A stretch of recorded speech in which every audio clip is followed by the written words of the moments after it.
Welcome back to this episode of the Law of Relevancy podcast. Today we have a very exciting and dynamic 2X founder, Ryann Halo, on the show.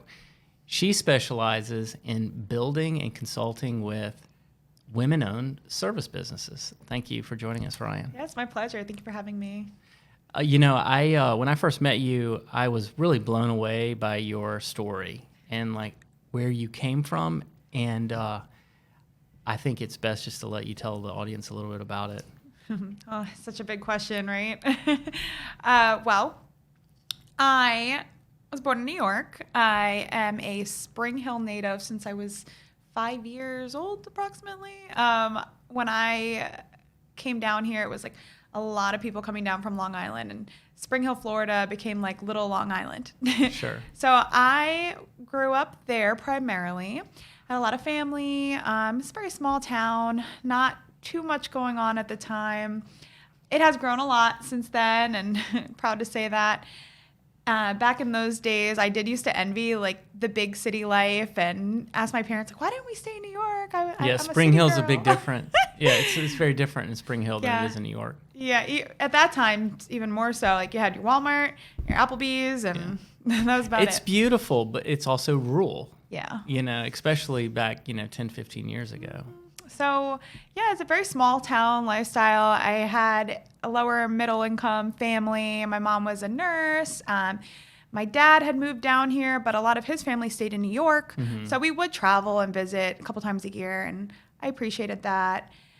So when I was about third grade, I remember being tested for the gifted program, and didn't really know what that meant, but I was like doing puzzles and different things. Sure. And that's when it first got introduced to me, this label of being gifted or honors, that kind of thing.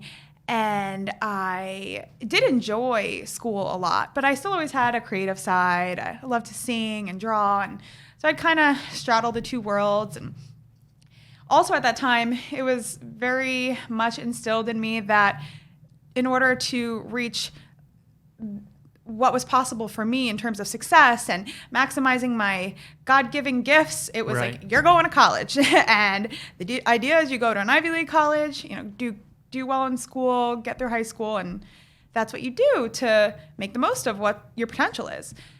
So I believe that. Didn't really see any other way. Besides, I did kind of want to be a singer, but that came a little later. So I figured I'd either be a lawyer, CEO of a company, or a singer.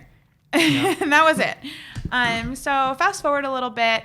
My parents did get divorced when I was in first grade, but they kept such a great relationship, and it was like 2 Christmases. My dad didn't want to move back to New York because he didn't want to leave us. It was me and my little brother. I'm 5 years older than him. And so it was still like a very amicable situation. We'd hang out on weekends. So that was first grade. Fast forward to 6th grade.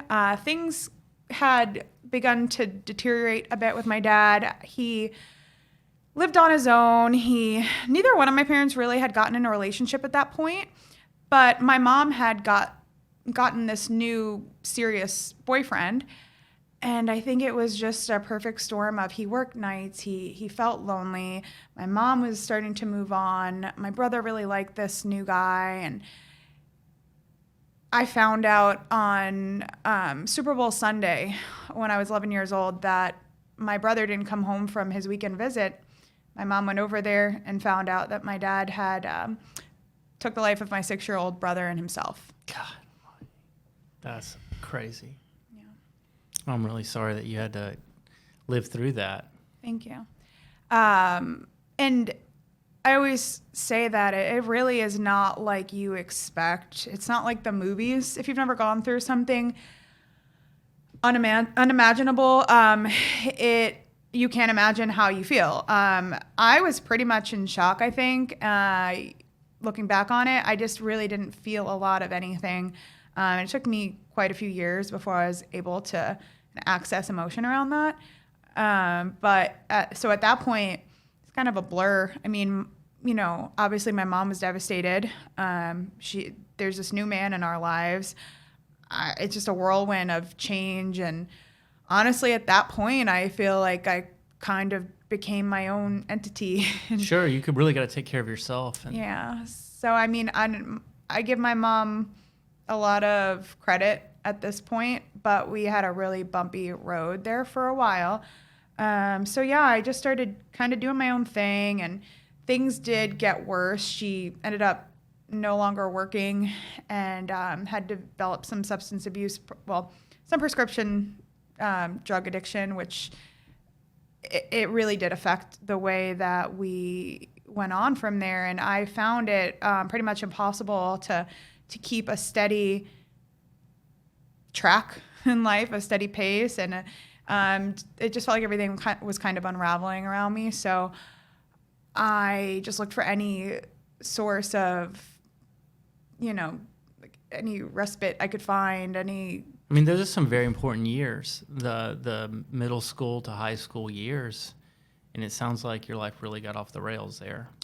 Yeah, and when it got really bad for a period of time, and I will say that, thank God my mom, she did go to rehab. She's great now. We have a great relationship, and she doesn't love when I talk about it, but the truth is it's a huge part of our story. And I think it's a story of hope that like things can get better. And I have to say, out of everything I've been through, it wasn't, my darkest point was not when I found out what happened to my brother and my dad. It was when I also I felt like I lost everything. I couldn't keep up in school. I was so far behind in credits, and because it was just I don't want to get into the details. It's not really going to add value here, but I could not maintain a schedule, and I had to leave for my own well-being.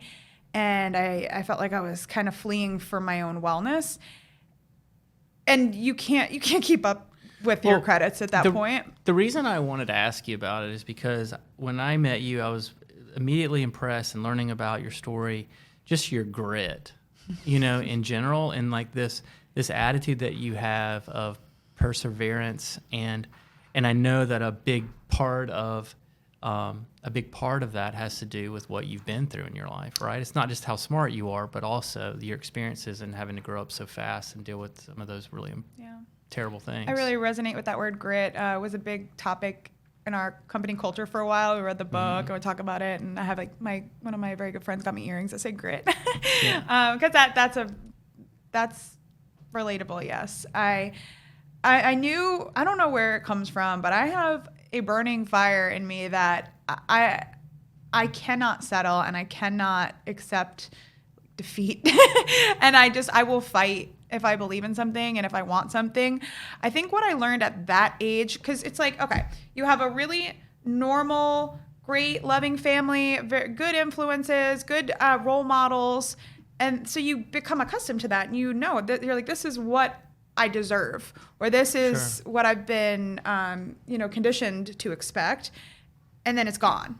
And you're like, what the hell? Like, this isn't right. This isn't fair. I don't accept this. It's not acceptable. And then I have to flee and do what I know will preserve my well-being and my sanity. It got to the point where it was so tumultuous that my mom was talking about having me put in a program or a mental institution. I got Baker acted twice, which is hard to say because knowing me, people know I'm not on any medications. Highly like to think I'm highly productive. No, that's scary. That's super scary. That was the darkest point in my life. So as you were going through this chaos, where did you end up? And then where did you get, it sounds like around the time you're hitting rock bottom, you're given this opportunity, and which ultimately became your career. Yeah. So at the arc of it all, I leave. At that point, I'm just staying basically at anyone's house who either the parents don't care or I was around drugs, alcohol, drug dealers, because those were the people that I could stay at, and I knew I wouldn't get put in a mental institution. It might not be safe, but it still felt emotionally safer than where I was. Of course. Drop out of school in 10th grade. That was the low point, because I think as people, we only know the scope that we see. Like, this is my lens. The more experience you get, your worldview, expands. And all I knew of my expectation of myself or my way to reach my success, or what I've been told was my success, my potential for success was to go to college. Right. And then that road is closed off. It's not even an option anymore. That's where hopelessness, depression come from, in my opinion, or from my experience, is when you don't see a path to hope. Yeah. You don't see any path to what you think is the other side of hope. So that was a really dark time. And again, being surrounded by not the best influences, all of that, it just felt dark, is all I can say. And I was holding strong. Like I didn't try the cocaine. I didn't try the drugs that were around me. But I felt every day, and pills were so bad at that time in my town. But I felt every day like a little bit less resistance against it, because I was just like, why does it matter anymore? It's become very normal for you, and eventually you might have tried it. Yeah, I was losing a reason not to. And I remember right around the time that I had that inkling like creep in, like it was like a disease and like trying to worm its way in there. I was like, I snapped out of it. And this woman, her name is Kim. She's a hairstylist in my town, young, fun, hip, also from New York. Go figure. A lot of those over here. She saw me because one of the younger people were her nephew, I believe, and she's like, "What are you doing, hanging out with these?" She said, "Losers," talking about her own nephew. But she offered me a job for $25 a day to assist her. Yeah. And be basically her personal assistant, mix her hair color, wash out her clients in a salon. And I had experience shampooing from my aunt's hair salon from when I was like 12. So I just said yes. I wasn't like, oh, that's not enough. That's not even minimum wage. I could have came up with a million reasons to be like, that's not good enough. But I just grasped at the potential for some light in this dark situation, and very quickly parlayed it into the owner saw me. I would never sit down, and it wasn't like I was motivated by money. I was just happy to be productive. In a better environment. Yeah. And I would run around cleaning. I would ask questions. I was learning about how they actually do the hair. I'd read the back of the bottles and learn about the chemistry. So that really sparked all the different parts of my brain. And I realized that where I had previously thought doing hair was just like a hobby, didn't take it super seriously or see that as a way to meet my potential, I started to learn that there's geometry, there's chemistry, then the customer service, the sales, problem solving. It was just, it's a real industry. Yeah, I mean, it's a multi-billion-dollar industry. Right. The beauty industry is one of the top out there. So I didn't see that because I grew up in my little small town. Nobody ever gave it that to you as an option. No, I didn't see upscale salons. I didn't see people who approached it as a profession with intelligence. I just saw like very casual kind of mom and pop stuff. So that sparked something. I was like, okay, I'm making some kind of progress. And then the owner saw me and he's like, well, I'll pay you $50 a day when you're not working for Kim. Right. So I was like, I'd work for him. I'd work for her. I'd help everybody out. I was making tips. I'm making $100 a day. It's just like piling up real quick at 16. So I ended up moving in with my grandparents. Within a few months, we talked about it, and I decided I think I do want to go to hair school. I was kind of had this tug of war of like, is it settling? Is it the right thing to do? So I took a tour of the Paul Mitchell School, and I walked in, and it was like, like it was so eye-opening. The professionalism, the philanthropy, and the aspect and culture of giving back and doing good for people. Again, these were very foreign concepts to me at the time. Yeah. Now they're who I am. Right. But it was an hour away from where I lived. One reason I could have been like, oh, it's not going to work. It was by far the most professional, best education I could have received. I didn't really have money. My mom was not cooperative at this time. Sure. I didn't have a license. I didn't have a car. My grandparents couldn't drive me an hour both way. So we kept ticking away at the boxes and didn't take no for an answer. It was like, I know it's a corny kind of cliche, but like when there's a will, there's a way.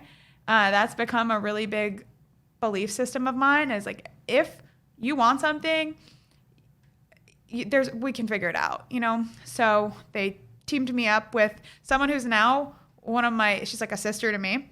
She works in my salons, Ryann. They found this girl a couple years older than me. She was like 21. I was 16, 17. And like, if we give you $20 a week, will you drive this girl with you? Nice. So found a ride.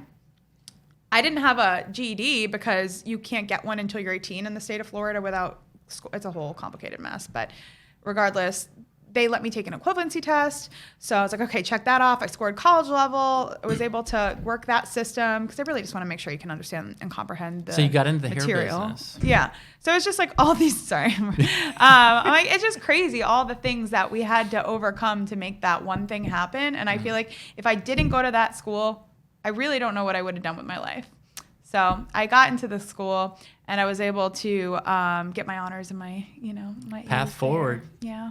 And then I just took off from there. I went to Chicago. I was a freelance hair and makeup artist. I did photo shoots and fun stuff and like never wanted to own a salon. I was one of like the few people in school that did not want to own a salon. So when I was out there, I was moving and shaking and making my way and about to turn 21. And then I got a phone call. It was my grandma asking if we wanted to buy my aunt's salon in my hometown. Gotcha. And I Good did old not Spring want to Hill. I did not want to move You don't back want to to go Spring from Hill. Chicago. You've already gone from New York to Spring Hill. Now you didn't want to do Chicago to Spring Hill. Exactly. Yes. I did not want to move back to Spring Hill. I was like, because you were big time. No. Yeah, Yes, yeah, exactly. And I was about Right. to be legal. I had an apartment on the 15th floor overlooking the lake. Oh yeah, And you're killing it. it was crazy to think like, I'm going to do that. And it was kind of a running joke that the people that got out would get sucked back in. So I was like, not going to be me. But I paused after she made the call. And I thought, man, I'm flying back home in 2 days anyway. I would visit a lot and I would maintain some clientele there. And I don't want to wonder what if. Yeah. I don't want to wonder. Everything I was doing in Chicago, I could have come back to easily and picked right up. What's the risk? It felt like there was no risk. So Yeah. I wanted to see what if. I didn't want to wonder what if. I went out there. I said yes. I had $10,000 from my dad passing away in Florida prepaid college. My grandma put in $10,000. I put in $10,000. Basically shoestring budget for product and everything, and just got started. And that was almost 13 years ago. And you just hustled, and now you have how many salons? 3. 3 salons. Yeah. We're one of the top 200 salons in North America. We are very high. We're a high volume luxury salon. We've done multi 7 figures annually. We have very high retention for team members, which is so challenging in any industry, let alone a service industry with artists. And one of the biggest things that I was able to learn and the biggest value that I received and changed who I am as a person was being thrust into the leadership role. Yeah. At that, especially at 21. I don't know about you, but I always thought that a leader meant the loudest voice in the room, the most ideas, the biggest ideas. Totally. That was what I thought it was also. Yeah. Yeah. So I don't know about you. I learned that leadership is all about helping other people grow. Right. And in order to do that, I had to do a lot of personal work. And it wasn't obvious to me where I needed to do that work. But what was obvious was the things that weren't working for me in that role. How did that switch go off? Was there a time when you were like, oh my gosh, this is something else. This is not what I thought it was. Yeah. When I couldn't get cooperation from the team, the first 6 months I was there by myself, basically, trying to just hustle and get clients and just improve the salon. 6 months later, Ryann came and joined the team, my friend. And then we were growing one by one. And after a while, I had a couple team members, all of them older than me. And we were just constantly butting heads. And I would say something and be like, well, but I'm the boss. Like, why isn't this happening? Yeah, you're supposed to do what I say. Yeah. And on top of that, again, 21, I'm sure the delivery wasn't great. Yeah. And I realized, like, I am not getting the results I want. I don't care if my points are valid, if I'm right, it doesn't matter what your title is. If you're not getting the results, what's the point of being right? And so I stepped back and I started to get very analytical about what it would take to achieve the goals we had and to empower people to be able to build this together. A lot of resources, books, videos, courses, like I just went all in and essentially. Any favorites? Any ones that are just some of your faves? John Maxwell is a big leadership mentor of mine. I've been fortunate enough to become certified as a coach and get to know him a little bit through the Maxwell Leadership Company. I remember that was the first book that really stood out, where he said in the 5 levels of leadership, like level 1 is a title, and that is not going to get you very far. Right. And then it would build from there. Relationships is the next one, and then adding value to people and so on. So I definitely check out his work. 5 levels of leadership is my first kind of like intro I would recommend. So many. Leaders Eat Last. Ego is the Enemy by Ryann Holiday, I believe. I have hundreds of books in my Audible account. I'm like a big book nerd. I love Audible because I don't like reading. I'd like to listen to it. It's way better. So you somehow figured out that as a young leader who is now owning this salon, that what you thought leadership was, and what a leader was is not working out for you, and somehow you figured out through books or whatever that there's a different approach. Yeah. And now your business is to help others learn that too, right? Yeah, and I wouldn't have probably done 13 years in working so diligently in the salon industry and with my salons if I hadn't been sparked by the new passion of helping people succeed. Right. Like hair was cool, and I loved doing it. It'll I'm always grateful. be there. Yeah, I'm grateful I had the opportunity to learn that and master that and really have that creative outlet. But where I felt like I was truly reaching my level of success and my inner God-given potential was when I realized how I could translate all the things I've been through, all the things I had to learn from falling down, books I've read, so on and so forth, how I could take that and hand that to somebody else and then see them soar past what they previously saw as even possible for themselves. And the salons specifically, I really had a passion for having a place that all people from all walks of life could work and be accepted in a community and a culture. So being more diverse in that way and not like cookie cutters of me. And then empowering people with tools to reach their highest level of success. So after the salons achieved sustainability without me through promoting leadership, promoting managers, giving other people the opportunity to kind of step in and have their time to shine, I realized that I needed to do something else. And I had learned that I loved doing this. So I stepped into the idea of my consulting and speaking. Yeah.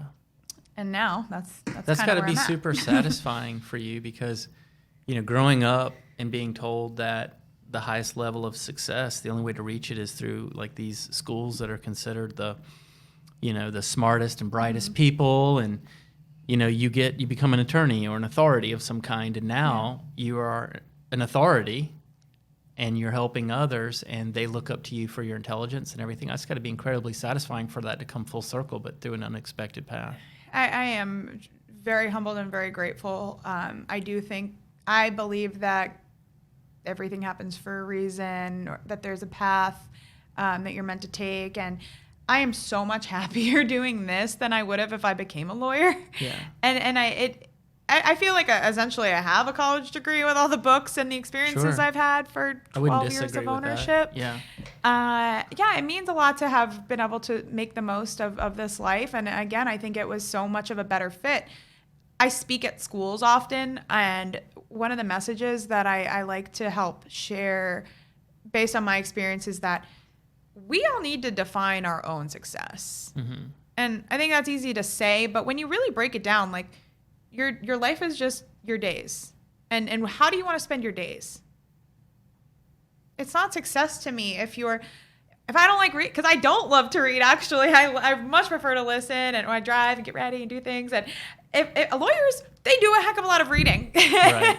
And I'm like, man, if I would have went that route just because like the title sounded like success to me, I wouldn't be spending my days doing things I don't really love to do. And maybe in an environment that wasn't the most enjoyable environment for me and all these things. And now I get to be in an artistic environment, happy people that feel beautiful, Right. Travel and help people succeed. It's like, that's success to me. Yeah, no doubt. In those moments, because it sounds like when you're telling your story, there's these moments where you're making these very big decisions really quickly. What is it that happens inside of you where you're going, I'm going to take that path? Mm-hmm. Well, I have like unwavering belief that I can accomplish what I decide to accomplish. So I believe in myself, and I know, what's the worst that could happen? It's better. I'd rather live my life knowing that I gave it my all than to play it safe and look back and be like, man, I wish I would have taken a few more chances. That's true. I saw that famous quote today about the only regrets in life that you might have are the chances you didn't take, things like that. So I think that one's a really significant one. So where are you at today with your consultancy and what you're trying to do with speaking and everything else? So I have my methodology. I've been working for some time now to really distill down all the different areas that have worked for my companies. Mm-hmm. My husband and I also co-owners of restaurants in Hernando County. We've diversified a lot, and I've taken these practices and applied them to several different industries, and I've seen they just continue to work. So I realized that I could distill what works down, and we could help many different people in many different industries with that. Do certain industries benefit more from it, like service industries? Yes. So what I feel most drawn to and that my systems work best with are team-based businesses that provide a service. Like, that's what I understand. Yeah. Like helping leaders empower their team so that the leader can have a level of freedom and a level of expansion. And then the team members then get the chance to be in, a moment in the spotlight as well and reach higher levels of what's possible for them. But if you can't work together as a team, then it suffocates the growth of the organization. How do you determine who are the right team members to have on the team? Yeah. So for me, the very first thing is culture or core values. And what I mean by that is, what do I care about in life? Like, why am I here? A big part of identity, we just talked about that. I go to a sauna with a group and we just talked about this today. Like, what does identity mean? And for me, my answer was, it's just the things that we value. So I identify with what I value more than like the job I do or the way I dress or whoever I hang out with. And I value growth. I value teamwork. I value communication. And if and honesty, those are the Ryann Halo core values. So if you don't value working as a team, you're not going to be a great fit for our organization. Right, that makes sense. So that's the first thing. And I mean, all different walks of life are valuable because it helps improve our bank of what we have to offer and what we know and what we have as experience shared. And then once somebody is in the team, we've assessed we're on the same page, we want the same things, we value the same things. Then it comes down to everybody has different areas of strength. Everybody has different areas of opportunity or weakness. And I look at each person and try to assess two things. What do they care about? AKA, like, what's success to them? Like, if they are great at something but they hate doing it, I'm not going to try to elevate them there. Right. And then I look at where they've shown strength and what things that they've personally experienced to grow, and assess if we can elevate them and continue to pour into those strengths, and then put them on a platform to help share that down the line. How does that conversation go when you're talking to one of those teammates? Well, it's ingrained in the culture, so it's kind of like a daily conversation. It's like, wow, Brianna's so good at this specific task. Like, we're gonna keep leaning into Brianna's strengths for this to support the whole team and grow all of our opportunity. Or, Ryann really loves this one thing. How can we give her more tools and more accessibility with it? Mm-hmm. There's a lot of communication. Again, that's in our core values. So we have to be having these conversations. How about when it goes the other way? All the time. It's like somebody really loves it, but they're not great at it. Then we look at how we can get them better. So I would assess coaching sessions, monthly check-ins or one-on-ones with leadership team members. It used to be me doing all of them, and then now it's my COO and some leadership stylists that have been there a very long time. Yeah. And those people have grown through these systems, so they know how to help give back with them. So I think that's part of it too, is you're best positioned to serve the people that you once were. So we look at that. I think about the salon business itself and the revenue and how important it is in our culture to look your best in a lot of places. Yeah. You know, even for those jobs like the attorneys, the doctors, you know, these people that have a lot of authority. I mean, coming in and looking amazing gives you a lot of credibility. What's it like working with your team that is performing on such a high level that you do have the best clientele? You are charging the most for those things. We try to constantly self-assess and reevaluate. Innovation was one of our words last year, innovation and consistency. So kind of like the duality. Well, styles do change, right? Yeah. So like your techniques or what is in style or whatnot, everyone's probably got to learn it if there's some new thing happening, right? So our salon has a very intensive training program. We have training for the new team members, like the more junior first couple years stylists. And then we have ongoing training forever where we get together. Sometimes it's team building and it's like life skills. Other times it's technical, cutting, color, styling. We try to partner with only the best companies that provide the most support, have the most quality products for our team and our clientele. So I love to pull in inspiration from other industries. So I'm not too involved in the salon industry anymore, to be honest. I really like to look outside of it to get ideas from places that are not salons. So I always want to have points of difference. And yeah. So what does a point of difference look like? What is that? Sure.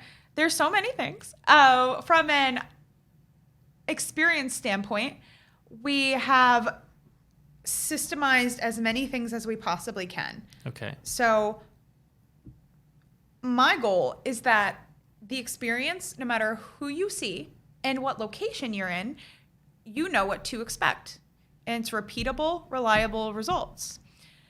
There's a lot of training. And again, this kind of is my coaching methodology a little bit, like how to implement systems with a team and at scale. Like there's a lot of steps involved in that. Sure. However, the basics are that things are written, things are clear, we have a system for things. And that, again, is part of the hiring process. Like, there are going to be stylists that are like, this is crazy. This is like, I don't want to be in boot camp here. But our consultation is on paper. We sit down, we look at you, and we have a set list of questions that we ask every time. So that's repeatable, reliable results. Then, the checkout process, there's a system involved there. We let you know exactly what we used on you, what we did, what we recommend for next time, and rebook you before you even leave. So there's a lot of checkpoints that we train our team to be able, or that we, it's not even negotiable. It's just what we do at this organization. So that's just experientially. Technology, I've tried to lean into as much technology as I possibly can. The most state-of-the-art software. We record every product, every formula used. This system of like service delivery, is this something that like businesses are able to come to you and hire you to help implement? Yes. And I'm guessing there are different flavors of the same thing based off of what you're delivering. Yes. So my husband's restaurant is a fun case study. We got together about 7 years ago, I think it's been now, and we were friends. He was my client for about 7 years before that. Yeah, this guy's getting a haircut all the time. He's a very loyal, long-term client, but there was never any even flirting. We just shampooed your hair. Why do we have to do it again? I'm sure you'll meet Jerry soon enough. He's a great partner in all of our businesses, in life, and we would talk about business for years before we started dating. And his family started his restaurant when God, 26, 27 years ago. Oh, wow. Yeah. It must be like the most legendary Spring Hill restaurant there is. It's pretty legit. Yeah. It's a multi-million-dollar pizza organization wow. in Spring Hill. And that doesn't happen easily. No, it doesn't. Those are a lot smaller ticket items than the hair salon. Sure. A lot of volume. But when we got together, Mom worked a full-time schedule, did the books, did the front of house. Dad ran the back of the house. All the recipes, everything came through those two, plus Jerry running it all. They were partners and just working full-time. So what happens if they want to go on a family vacation? Or even like, the holidays, there's like 2-3 holidays they would close for the whole year. Those are the only time we could really like all be together and be present. Right.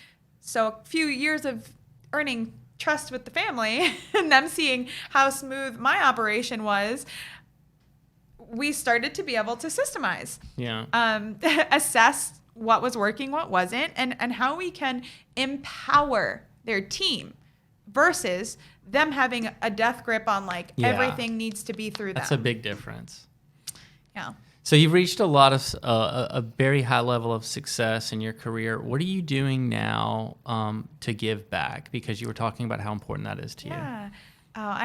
That's a tenet of Salon Halo culture and Halo culture. It helped me build my business when I didn't have any money and I was so young, didn't know anything. Yeah. We would just volunteer. We'd hold cut-a-thons, do different things. Back to school cuts for kids is something we've done for a long time. Just anybody come for haircuts. Bounce house this year. There's so much. I can't even catalog it all. Where's your passion at with those causes? We have a Just Say Yes policy. So basically any organization, if they need like a gift certificate or a basket or hands, we will say yes. So take that and run with it. But I have the abundance mentality. I started that 4 or 5 years ago. Tell us what abundance is. What is that? There's always enough. There's enough for everybody. And I think you multiply what you have by giving. And you multiply what you have, and you don't have to know how. You just have to know why. I say that a lot. The why is there for me. So it all goes back, I think, to my story of I felt hopeless. I felt like I didn't have access to what I saw for what standards I saw for myself. And I made it my mission to figure out how to get it. And once I figured out how to get it, I'm like, I'm going to give this to everybody. Yeah. So that's where it really comes from, I think. I just want to do good in the world because I know that it comes back. When it comes to me personally, I love to speak at schools and donate my time to charitable causes, telling my story. I've definitely taken on a few different people that I've mentored in business. I'm just kind of open for whatever, and I don't really look at things and go, oh, how's that going to serve me? I just know it will. No, it's cool. It's like you probably even believe this random opportunity is coming my way. I think I'm supposed to do something about that. This part of some master plan. Yeah, I just say yes. I call it a just say yes policy in life. Just say yes to charity. So where can people contact you, find you, follow you? Where does Ryann Halo show up online? So right now, I think we're everywhere. I just started working with a team member, Alyssa. Shout out to Alyssa. She's been, again, I always talk about you have to be able to empower other people to reach your success. So in the consulting vein of things, I'm working with Alyssa, and she's helping me book and share and do all these things. I don't love social media, but I'm trying to keep up. We all got to do it at this point, it feels like. So Instagram is where I'm actually active. That's about it. But I do have LinkedIn. I do have YouTube.